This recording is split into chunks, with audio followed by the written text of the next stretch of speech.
찬양하신 그대로 하나님께서는 말씀으로 세상을 창조하셨습니다. 그리고 그 말씀이 육신이 되셔서 우리 가운데 오셨으니 우리 구주 예수님이십니다.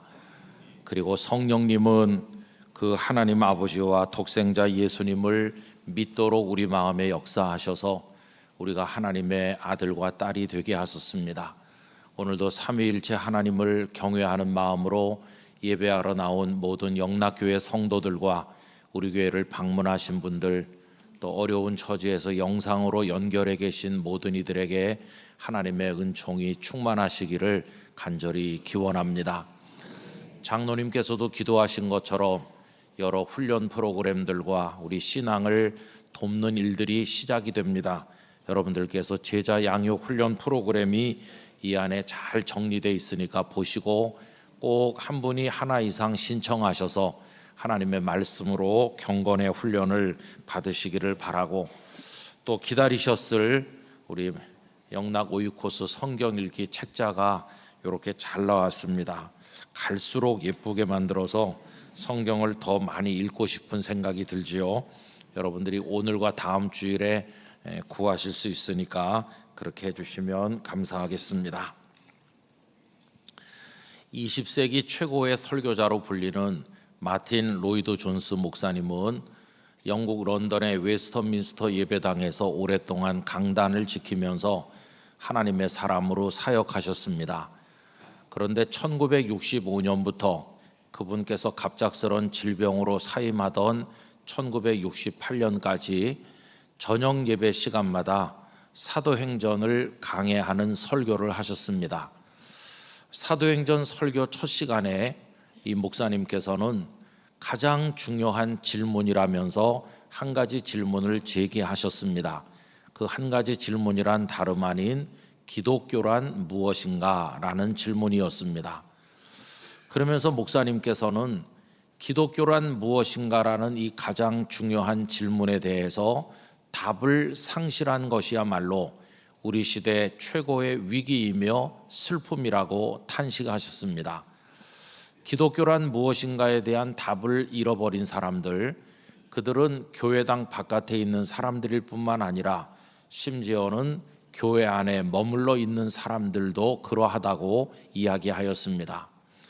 어떤 사람들은 기독교를 인생관이나 어떤 철학 정도로 생각하는 사람들이 있는가 하면 어떤 이들은 도덕이나 선행 정도로 여긴다고 말씀하면서 기독교란 무엇인가에 대한 정답은 첫 교회가 그 모습을 드러낸, 그리고 첫 성도들이 신앙생활하신 모습을 우리에게 보여주는 사도행전에서 찾을 수 있다고 하면서 사도행전 강해 설교를 시작하였습니다.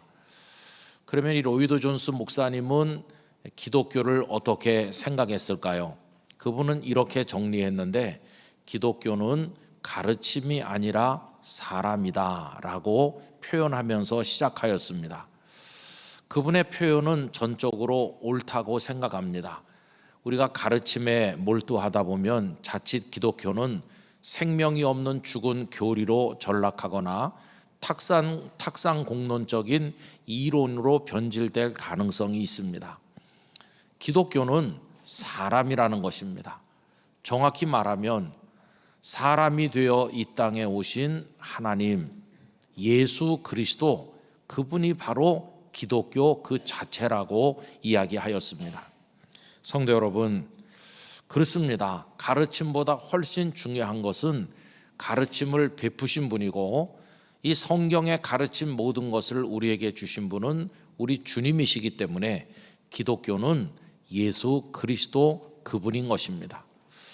여러분, 내 이웃을 사랑하라, 원수를 사랑하라 하는 말을 히틀러나 스탈린이 했다고 그러면 사람들은 어떤 반응을 보일까요?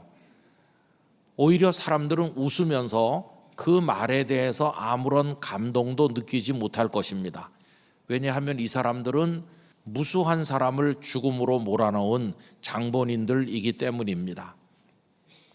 그런데 이웃을 사랑하라든가 원수를 사랑하라고 하신 말씀이 금과 옥조처럼 우리의 마음에 남아있는 이유는 그것을 말씀하시고 그 말씀대로 이루신 분이 바로 우리 구주 예수 그리스도이시기 때문입니다. 제임스 하웰 목사님은 팔복이라는 책에서 팔복이 왜 그렇게 우리들에게 소중한가, 그 내용이 훌륭하기 때문이기도 하지만 그것을 말씀하신 분이 바로 예수님이시기 때문이라고 이야기하면서, 예수님은 팔복의 화신이시고 팔복은 예수님의 자서전이라고 이야기했습니다. 그 팔복의 내용이 구구절절히 우리의 마음을 울리는 것은 그것을 말씀하신 분이 예수님이시며 그것을 살아내신 분이 예수님이시며 그것이 어떻게 복이 되는지를 증명해 보이신 분이 예수님이시기 때문이라 하였습니다. 여러분, 십자가도 그렇습니다. 우리 영락교회 예배당 안에도 큼지막한 십자가가 가운데 달려 있는데, 저 십자가가 우리를 구원하는 게 아닙니다. 저 십자가는 목수가 깎아 만든 나무 토막에 불과한 것이고, 우리를 구원하는 것은 십자가에 달리신 예수 그리스도이십니다. 여러분, 로마 제국 당시에 무수한 십자가들이 있었습니다. 아마 수천 수만의 십자가가 수백 년 동안 세워졌을 것인데, 우리의 관심을 끄는 것은 단 하나뿐입니다. 골고다 언덕만 해도 3개의 십자가가 있었지만 그 양쪽에 있었던 2개의 십자가는 우리에게 아무 의미가 없습니다. 가운데 있었던 그 십자가, 그것만이 우리에게 중요할 뿐인데, 그러면 그 가운데 십자가는 양쪽의 2 십자가와 만든 재질이 다른가요? 가운데 십자가에는 금은 보석으로 장식되어 있었나요? 그렇지 않습니다. 그 가운데 십자가도 그 양옆의 십자가와 똑같이 거친 나무 토막일 뿐이었습니다. 그런데 그 가운데 십자가를 우리가 소중하게 바라보는 이유는 무엇입니까? 거기 달려 계셨던 분이 예수 그리스도이시기 때문입니다. 세 십자가에 모두 피가 배어들었지만 그 가운데 십자가에 배인 피가 우리의 죄를 씻는 능력을 가지게 된 것은 그 피를 흘리신 분이 바로 예수 그리스도이시기 때문입니다.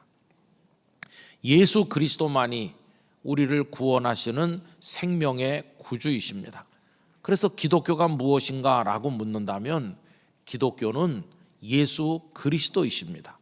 예수 그리스도가 곧 기독교요. 또 기독교적 삶이란 그 예수 그리스도로 인해서 가슴이 가득 채워지고 그것으로 인해서 감동하고 그것 때문에 전율하면서 자신의 삶을 그것으로 채워나가기를 원하는 그런 사람들이 만들어내는 삶의 모습, 그게 바로 기독교적 삶이라고 할 수 있을 것입니다. 그러므로 여러분, 기독교가 무엇인가 묻는다면 그 답은 예수 그리스도입니다. 복음이 무엇인가 라고 질문한다면 역시 그 답은 예수 그리스도이십니다. 그래서 마가복음 1장 1절은 이렇게 선언합니다. 하나님의 아들 예수 그리스도의 복음의 시작이라. 하나님의 아들은 바로 예수 그리스도이시고 예수 그리스도의 이야기가 복음이고 그 복음이 이제 시작된다 하면서 마가복음은 예수님의 이야기를 우리 앞에 펼쳐 주신 것입니다. 여러분, 그러므로 사도행전 첫 교회와 첫 성도들이 기독교가 무엇인가를 우리에게 보여준다고 그 로이드 존스 목사님이 이야기했는데, 사도행전을 척 펼치면 거기 등장하는 첫 교회 그리고 첫 성도들이 우리에게 보여주는 것은 예수 그리스도이십니다. 그때 그 성도들은 오직 예수님만 바라보았고 오직 예수님만 믿었고 오직 예수님만 설교했고 오직 예수님만 증언하는 예수님의 사람들이었습니다. 그들에게서 예수 그리스도를 제외하면 남는 게 아무것도 없었습니다. 그들은 책을 가지고 있지도 않았고 그들은 성전 건물이 있었던 것도 아니고 그들은 무슨 제사장의 제도가 있었던 것도 아니고 아무것도 없었고, 그들이 가진 것은 예수 그리스도, 바로 그 주님이셨습니다. 여러분, 예수님께서도 기독교를 뭐라고 말씀하십니까? 사도행전 1장 8절에서 오직 성령이 너에게 임하시면, 그 다음에 여러 지명이 나온 다음에 맨 끝에 뭐가 나옵니까? 땅끝까지 이르러 내 증인이 되리라 이렇게 말씀하셨죠. 여러분, 기독교인이 된다는 것은 예수님을 증언하는 증인이 되는 겁니다. 다시 말하면 자신을 예수 그리스도로 꽉 채워서 입만 열면 예수 그리스도를 고백하고 예수 그리스도를 증언하는 사람들, 그들이 바로 예수 그리스도의 사람이라 하는 것입니다. 여러분, 우리 사도행전에서 여러 설교들을 읽어볼 수가 있죠. 예를 들어서 성전 미문의 안진뱅이 장애인을 베드로와 요한이 예수 그리스도의 이름으로 일으키고 난 다음에 사람들이 놀라서 다 모여들었을 때 베드로가 그들에게 설교를 했는데, 그 내용 중에서 사도행전 3장 14절 이하를 읽어드리겠습니다. 그 내용이 예수님께 초점이 있다는 걸 아실 것입니다. 너희가 거룩하고 의로운 일을 거부하고 도리어 살인한 사람을 도와주기를 구하여 생명의 주를 죽였도다. 그러나 하나님이 죽은 자 가운데서 그를 살리셨으니 우리가 이 일의 증인이라. 그 이름을 믿음으로 그 이름이 너희가 보고 아는 이 사람을 성하게 하였나니 예수로 말미암아 난 믿음이 너희 모든 사람 앞에서 이같이 완전히 낫게 하였느니라. 예수님의 죽음, 예수님의 부활, 그리고 자신들이 그 예수님의 증인이라는 사실, 그리고 그 예수님을 믿는 믿음이 이 안진뱅이 장애인을 낫게 하였다. 설교의 초점이 예수님께 있었던 것을 알게 되죠. 여러분, 이뿐이 아닙니다. 시간이 한참 지난 다음에 다메섹 도상에서 예수님을 만났던 바울 사도의 설교의 초점도 정확히 예수 그리스도에 맞춰져 있었습니다. 첫 번째 전도 여행을 하면서 비시디아 안디옥이란 곳에 가셨을 때 거기 유대인 회당에서 회당에 모인 사람들, 물론 거기 이방인들도 있었을 텐데 그들에게 외치신 설교의 초점 역시 예수 그리스도입니다. 사도행전 13장 28절 이하를 보시면 죽일 죄를 하나도 찾지 못하였으나 빌라도에게 죽여달라 하였으니 성경에 그를 가리켜 기록한 말씀을 다 응하게 한 것이라. 후에 나무에서 내려다가 무덤에 두었으나 하나님이 죽은 자 가운데서 그를 살리신지라. 갈릴리로부터 예루살렘에 함께 올라간 사람들에게 여러 날 보이셨으니 그들이 이제 백성 앞에서 그의 증인이라. 여러분, 이 바울 사도의 설교 역시 예수 그리스도의 초점이 있죠. 그분이 죄 없이 죽으신 것, 그분이 부활하신 것, 그리고 많은 성도들에게 당신의 부활을 보여주신 것, 그래서 그들이 예수님의 증인으로 지금 도처에서 살고 있다. 예수님께 초점이 맞춰진 설교를 하게 되었습니다. 여러분, 이처럼 기독교는 그 시작부터가 예수님으로 시작한 것이고 예수님을 믿고 예수님을 말하는 것입니다. 많은 이야기들이 떠도는 이 세상에서 복음만이 절망 속에 있는 우리에게 희망이 되는 이유가 뭔가? 그 복음이 바로 예수 그리스도이시기 때문입니다. 예수 그리스도께서 복음이시기 때문에 그 복음은 믿는 자를 구원하는 희망이요 생명이요 능력이 되는 것입니다. 여러분, 그 어떤 이념도, 어떤 법적 장치도, 제도나 조직이나 어떤 인물이나 그 어떤 것도 우리에게 복음일 수 없지만 예수 그리스도, 그분은 참 생명의 구주요 우리의 구원자로 우리 앞에 오셨다는 것을 기억해야만 될 것입니다. 이게 기독교의 전부입니다. 오직 예수 그리스도, 예수님이 기독교고 기독교는 곧 예수님이시다 하는 것입니다. 오늘 읽은 사도행전 4장 1절 이하의 말씀은 이 사실을 우리에게 강력하게 뒷받침하는 본문 중에 하나라고 이야기할 수 있습니다. 아까 말씀드린 것처럼 성전 미문의 안진뱅이 장애인을 베드로와 요한이 예수님의 이름으로 일으킨 이후에 많은 사람들이 모여왔는데 그들에게 베드로가 말씀을 선포했을 때 사람들이 큰 감동을 받고 주님을 영접하게 됩니다. 그런데 이걸 싫어하는 사람들이 있었죠. 그래서 제사장들과 성전 맡은 자들과 사두개인들이 와서 베드로와 요한을 잡아다가 감옥에 가두게 됩니다. 그런데 여러분, 사람은 가둘 수 있지만 하나님의 말씀은 가둘 수가 없고 말씀 속에 담겨있는 능력은 가둘 수가 없는 것입니다. 베드로와 요한은 감옥에 갇혀 있었지만 그날 밤 말씀을 들은 사람들 속에 하나님의 말씀이 역사해서 믿는 사람이 많이 생겼죠. 오늘 본문 4절을 보시면 말씀을 들은 사람 중에 믿는 자가 많으니 남자의 수가 약 5천이나 되었더라. 여러분, 초대 교회는 이 하나님의 말씀을 통해 믿는 이들이 나타나면서 부흥한 교회라는 사실을 알 수 있죠. 우리 영락교회와 이 땅의 교회들이 하나님의 말씀의 권능 안에서 부흥하기를 간절히 기원합니다. 그리고 이제 그 다음 날 그 제사장들을 비롯한 백성의 지도자들이 다 모였는데, 다시 말하면 사내들인 공회가 소집된 것입니다. 그리고는 그 한가운데 베드로와 요한을 끌어냈습니다.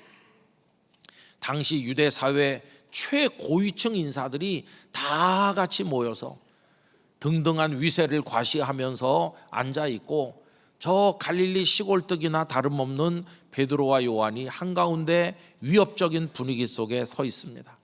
그 상황을 한번 상상해 보십시오. 주눅이 들어서 고개도 들 수 없는 그런 상황일 것입니다. 아마 베드로와 요한은 마음으로 기도했을 것입니다. 주님, 당신께서 십자가를 지시기 전에도 바로 이들 앞에 한가운데 서 계셨겠죠. 그들이 얼마나 당신을 조롱하고 비난하며 사형에 처해야 한다, 이렇게 소리를 질렀겠습니까? 그런데 오늘 저희 두 사람이 이 한가운데 섰습니다. 당신께서 서셨던 그 자리에 우리가 섰습니다. 우리에게 힘을 주셔서 주님이 어떤 분이신지 증언하게 하여 주시옵소서. 아마 그런 기도를 드렸을 것입니다. 그런 험악한 분위기 속에서 그들을 신문하기 시작했는데, 도대체 무슨 권세와 어떤 이름으로 이 안진뱅이 장애인을 일으켰는지 그걸 질문하죠. 여러분, 오늘 본문 7절에 보시면 사도들을 가운데 세우고 묻되 너희가 무슨 권세와 누구의 이름으로 이 일을 행하였느냐. 이 힐문하는 질문에 대해서 이제 베드로가 답을 하는데 그 답이 그 이하에 나옵니다. 여러분, 9절과 10절은 다 같이 읽어보도록 하겠습니다. 만일 병자에게 행한 착한 일에 대하여 이 사람이 어떻게 구원을 받았느냐고 오늘 우리에게 질문한다면, 너희와 모든 이스라엘 백성들은 알라. 너희가 십자가에 못 박고 하나님이 죽은 자 가운데서 살리신 나사렛 예수 그리스도의 이름으로 이 사람이 건강하게 되어 너희 앞에 섰느니라. 아멘.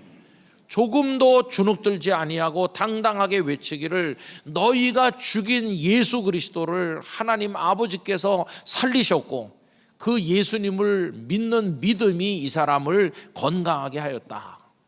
예수 그리스도를 이야기했어. 여러분, 이 베드로의 증언은 정말 정확한 것입니다.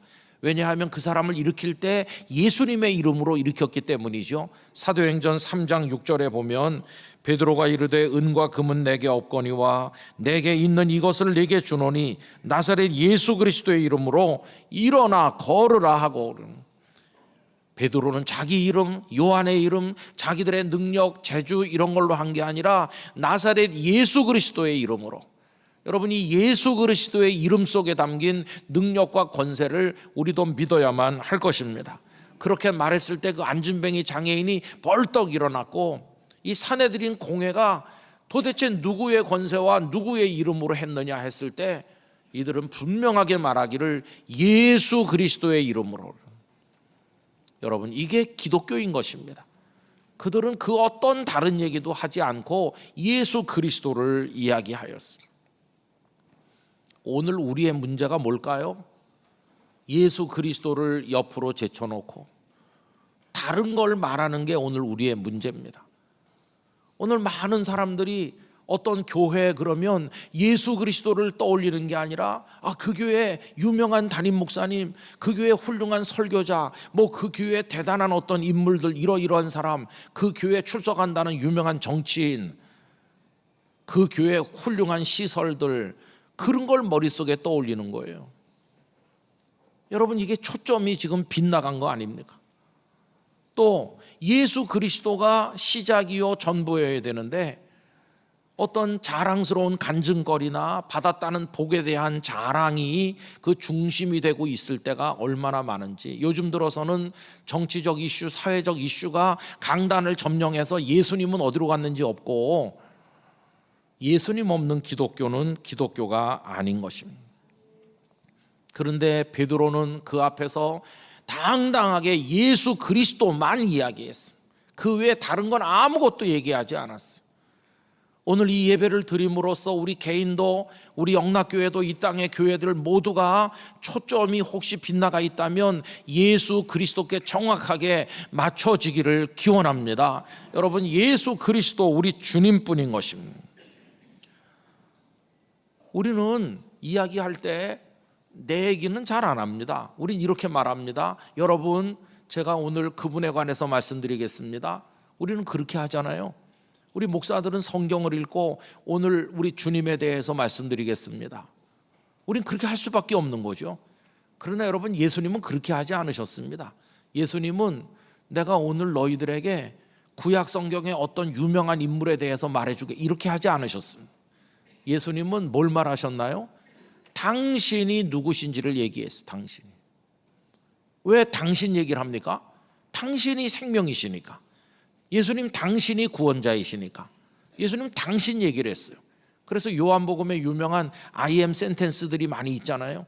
나는 무엇이다, 나는 빛이다, 나는 선한 목자다, 나는 생명의 떡이다, 나는 길이다, 진리다, 생명이다, 이런 말씀들. 예수님은 당신을 이야기했지 어떤 다른 누군가를 소개하는 분이 아니었습니다. 왜냐하면 당신 자신이 구원자요, 당신이 생명이시기 때문에.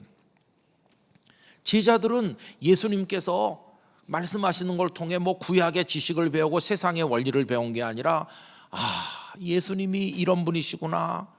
제자 학교의 가장 중요한 과목은 예수님이 누구신가였어요. 나중에 제자 학교를 졸업할 때 졸업 시험 문제가 한 문제였어요. 그게 뭐였습니까? 예수님은 너희는 나를 누구라 하느냐. 그게 졸업 시험 문제였어요. 나 예수가 누군지 너희는 알고 있느냐.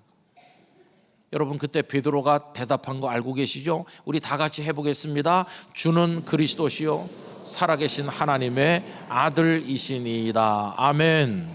예수님이 누구이신가를 아는 게 왜 이렇게 중요한가? 예수님이 곧 기독교고 복음이 곧 예수님이시니까. 그래서 예수님이 중요한 것이. 여러분, 예수 그리스도께 모든 초점을 맞춰야 될 이유가 뭐냐 하면 그분만이 우리를 구원하시기 때문에 그래요. 예수 그리스도 외에는 구원자가 없기 때문이에요. 그거를 명명백백하게 선포한 말씀이 오늘 본문 12절인데 다 같이 우리 읽어보도록 하겠습니다. 다른 이로서는 구원을 받을 수 없나니 천하 사람 중에 구원을 받을 만한 다른 이름을 우리에게 주신 일이 없음이라 하였더라. 아멘. 정말 믿음으로 아멘 할 수 있길 원합니다.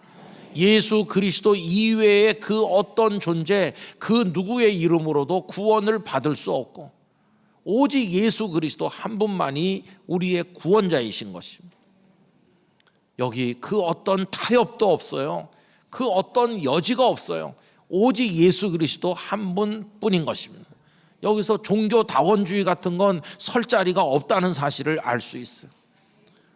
착하게 살자, 좋은 일을 같이 하자는 건 모든 종교가 다 말하기 때문에 거기에서는 교제가 가능하지만 예수 그리스도만이 우리의 구원자라고 하는 여기 오면 어떤 타협도 있을 수가 없어요.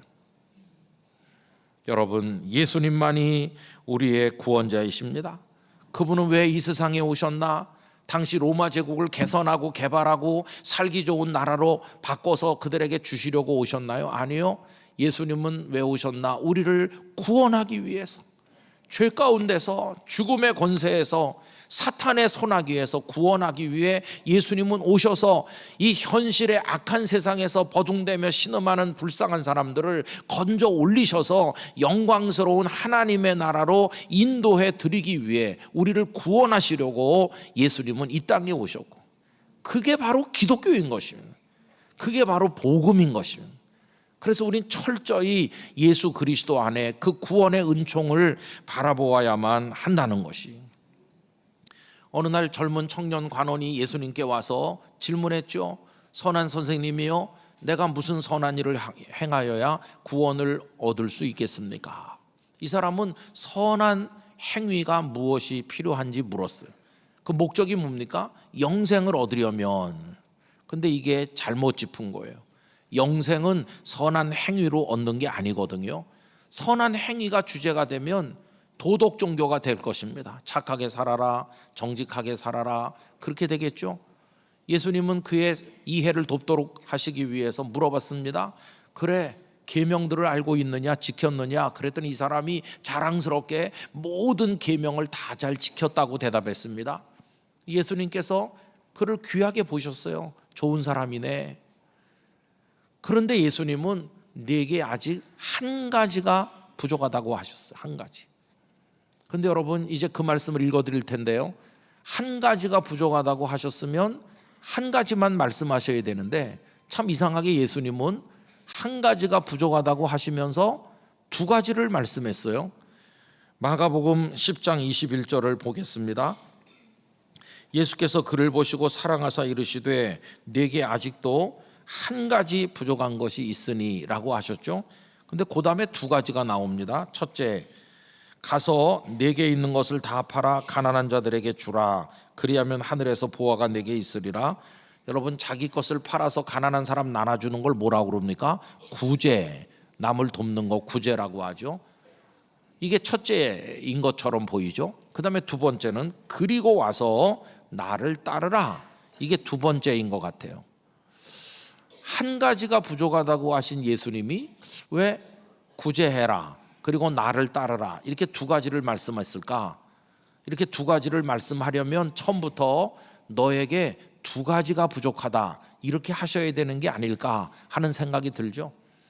근데 여러분, 예수님 왜 이렇게 말씀했을까요? 예수님은 사실은 두 가지를 말씀하신 게 아니고 한 가지만 말씀하신 것이기 때문입니다. 예수님께서 말씀하시려는 한 가지는 나를 따르라 하는 것이었어요. 나 예수를 따르라.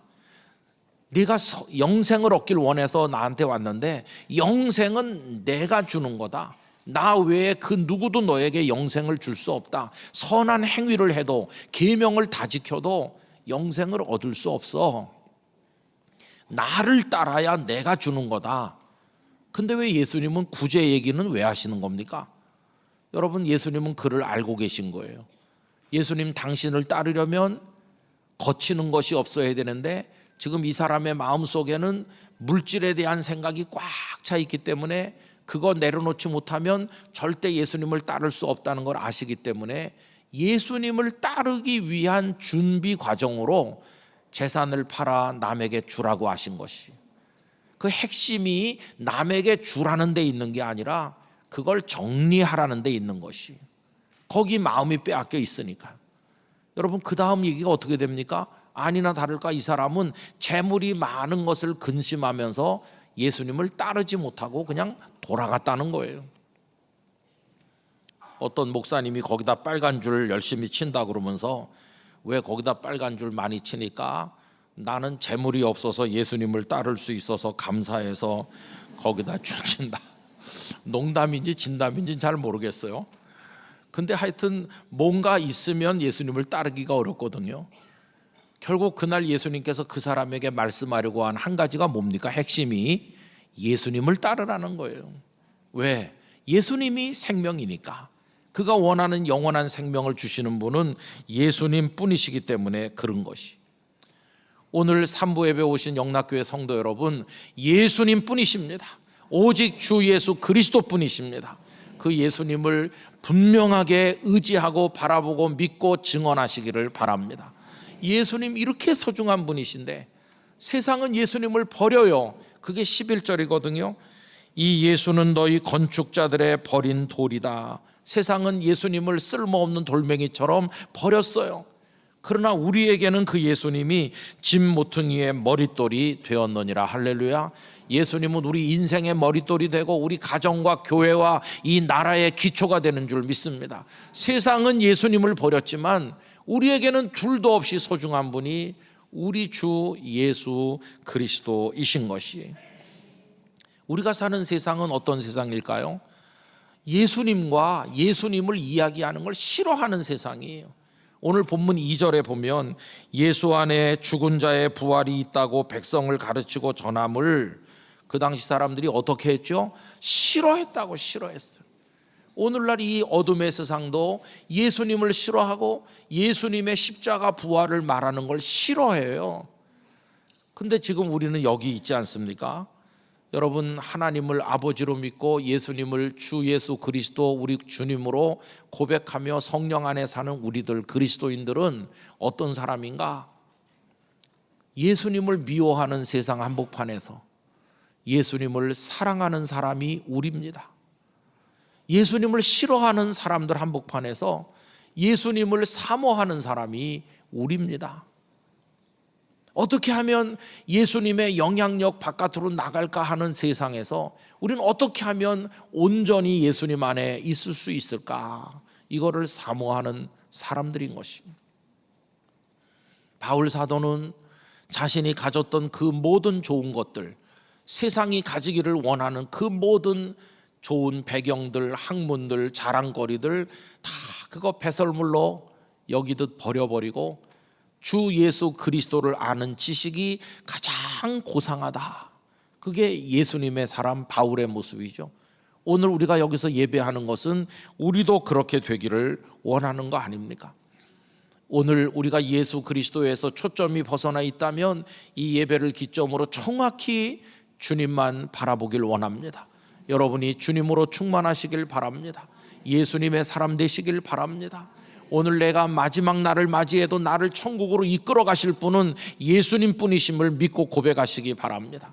그리고 누구 앞에서든지 예수님 뿐이십니다, 이렇게 외칠 수 있는 용기와 믿음을 가지기를 원합니다. 베드로와 요한이 했던 것처럼 우리도 그렇게 하길 원합니다. 어떻게 그렇게 할 수 있나? 그 담대함은 어디서 오는 것인가? 딱 하나입니다. 성령님의 충만할 때입니다. 여러분, 오늘 말씀 8절을 보세요. 이에 베드로가 성령이 충만하여 이르되 백성의 관원들과 관리들과 장로들아, 이렇게 하죠. 베드로가 당당하게 외치기 전에 그 모습을 보여주고 있는데 성령님으로 충만했다. 비록 그들은 시골뜨기처럼 보였지만 하나님의 영에 사로잡히니까 거기 대단한 인물들이 있어도 하나도 겁먹지 않고 예수 그리스도를 증언할 수 있었던 것입니다. 오늘 우리 영락교회 모든 성도들에게 하나님의 영의 기름 부으심이 있기를 원합니다. 성령님으로 충만하시기 바랍니다. 성령님의 감동 가운데 예수님만 고백하시기를 원합니다. 예수님만 믿고 예수님만 사랑하고 예수님만 설교하고 예수님만 증거하고 예수님 안에서 우리 마지막 호흡을 쉬면서 주의 나라로 부름받는 사람 되기를 간절히 기원하는 것입니다. 모든 게 흔들리는, 기초가 흔들리는 시대, 혼란의 한복판에 설 때 우리는 원점에서 출발해야 됩니다. 다시금 출발선에서 다시 원점에서, 원점이 뭘까? 예수님이십니다. 예수님 위에 나의 인생을 세우고 우리 가정을 세우고 영락교회를 세우고 한국교회를 세우고 대한민국을 세우고 예수님 위에 세워지게 될 때 우리는 온전한 생명의 사람이 될 줄로 믿습니다. 주 예수보다도 귀한 것은 없네. 이 찬양이 여러분들에게 진정한 고백이 되시고 예수님으로 충만하시기를 진심으로 축원합니다. 아버지 하나님, 예수님이 전부이시며 기독교는 곧 예수님이며 복음이 곧 예수님이며 유일한 생명의 구원자도 예수님 뿐이심을 믿습니다. 사람의 몸을 입고 이 땅에 오신 하나님이신 예수 그리스도, 우리 주님을 바라보며 그 안에 살기를 원하옵고 그 놀라우신 예수님의 이름으로 기도하옵나이다. 아멘.